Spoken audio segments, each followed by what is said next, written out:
ito ay rated SPG. Striktong patnubay at gabay ng magulang ang kailangan. Maaaring may masiselang tema, lengguwahe, karahasan, sexual, horror o droga na hindi angkop sa mga... Dahil nabisto na nga ni Felma ang ginagawa nga nito ni Colleen na pagpapatira nga sa kanilang bahay dito kay Manuel at kay Jessica.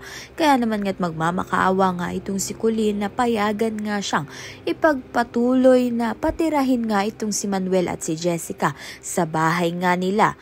Subalit nagdadalawang isip nga itong si Felma dahil nga pag nalaman ni Andrea at ni Jeff na nakatira sa kanila itong si Manuel at si Jessica ay malaking gulo nga ang mangyayari.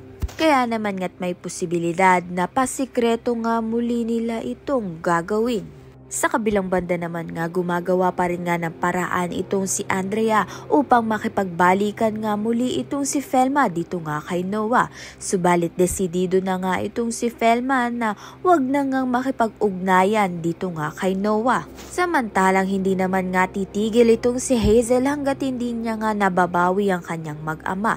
Kaya naman nga't maghahanap nga siya ng tao upang ang hanapin ang kanyang mag-ama. Kaya naman nga't yan at iba pa ang dapat natin pakaabangan. Maraming salamat sa iyong panonood.